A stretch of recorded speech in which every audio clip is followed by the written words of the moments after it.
कल्पना कीजिए कि आप एक विशाल महासागर के किनारे खड़े हैं। लहरें उठती हैं, हवा गूंजती है और आपका मन डर से भर जाता है। आप खुद को कमजोर और असहाय महसूस करते हैं।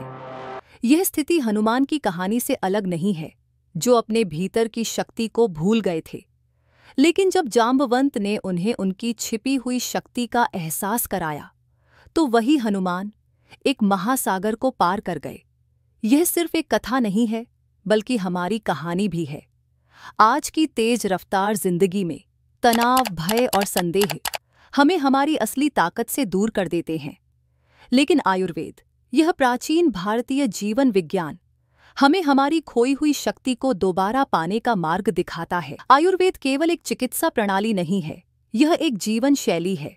इसका नाम 2 शब्दों से बना है, आयु, जीवन, और वेद, ज्ञान।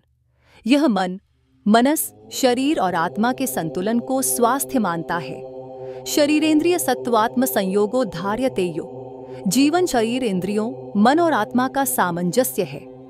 जब यह सामंजस्य टूटता है तो मानसिक और शारीरिक बीमारियां जन्म लेती हैं।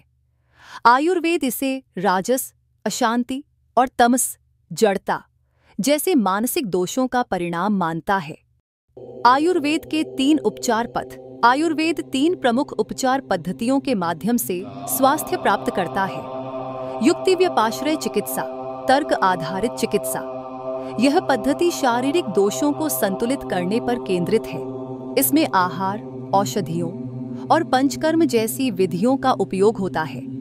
उदाहरण के लिए, वात दोष, चिंता के लिए गरम और पोषण युक्त भोजन। पित्त दोष, क्रोध के लिए ठंडे और शीतल जड़ी बूटियां। कफ दोष, सुस्ती के लिए अदरक जैसे मसाले। रोगस्तु दोष, वैषम्यम दोष, संयम, अरोगता। रोग दोषों का असंतुलन है, स्वास्थ्य उनका सामंजस्य। दैव व्यापाश्रय चिकित्सा, आध्यात्मिक चिकित्सा। यह पद्धति आत्मा और ऊर्जा को संतुलित करती है। इसमें मंत्र, ध्यान और अनुष्ठानों का उपयोग होता है। ओम नमः शिवाय का जप केवल एक धार्मिक कार्य नहीं है, बल्कि इसे एक कंपनात्मक साधन के रूप में सोचें, जो मन को पुनर्स्थापित करता है। यदा हेते विषयेभ्यो मनो हृत्वा निवर्तते, आत्मन्येवात्मना तुष्टः स्थित प्रज्ञस्तदोच्यते। जब मन बाहरी विकर्षणों से हटकर आत्मा में संतोष पाता है, तब शांति प्राप्त होती है। सत्वावजय चिकित्सा, मन पर विजय। यह आयुर्वेद की मनोचिकित्सा है। इसमें नकारात्मक भावनाओं को सकारात्मक भावनाओं से बदलने की कला सिखाई जाती है। डर को साहस में बदलें, क्रोध को शांति में बदलें, द्वेष को करुणा में बदलें। तत्र सत्वावजयः, धर्म, ज्ञान, विज्ञान, धैर्य, स्मृति, समाध, इजा। धर्म, ज्ञान, धैर्य और ध्यान से मन पर विजय प्राप्त होती है। हनुमान कॉम्प्लेक्स, अपनी शक्ति को पहचाने। हनुमान की कहानी सत्वावजय का सार है। जिस तरह जांबवान ने उन्हें उनकी शक्ति याद दिलाई, उसी तरह आयुर्वेद हमें हमारी आंतरिक शक्ति का एहसास कराता है। मनोवैज्ञानिक इसे हनुमान कॉम्प्लेक्स कहते हैं। इसका संदेश स्पष्ट है, हीलिंग की शक्ति आपके भीतर है, चिकित्सक केवल एक मार्गदर्शक है। आयुर्वेद केवल सिद्धांत नहीं है, यह एक व्यवहार है। आचार, रसायन, आदर्श व्यवहार के माध्यम से यह मानसिक संतुलन को मजबूत करता है। 1. सकारात्मक शुरुआत। दिन की शुरुआत कृतज्ञता और ध्यान से करें। 2. संतुलित भोजन, ताज़ा और मौसमी भोजन करें। 3. डिजिटल डिटॉक्स, स्क्रीन समय को सीमित करें। 4. रात्रिकालीन चिंतन, दिन भर के अनुभवों पर चिंतन करें। यह छोटे छोटे अभ्यास आपकी मानसिक स्थिति को सकारात्मक रूप से बदल सकते हैं।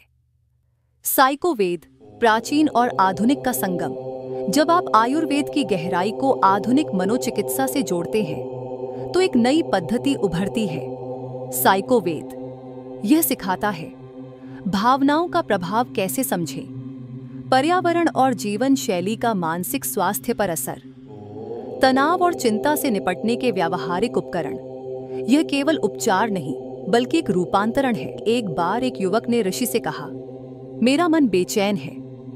ऋषि ने उसे एक पानी का घड़ा दिया और कहा, इसे जंगल में छिड़क दो। युवक ने ऐसा किया। जब वह लौटा तो ऋषि ने कहा, जिस तरह पानी जंगल को पोषित करता है, उसी तरह तुम्हारे विचार तुम्हारे मन को पोषित करते हैं। अपने विचारों पर ध्यान दो। आयुर्वेद हमें याद दिलाता है कि हमारी शक्ति हमारे भीतर है। युक्ति व्यपाश्रय, दैव व्यपाश्रय और सत्वावजय के माध्यम से यह हमें संतुलन और शांति की ओर ले जाता है।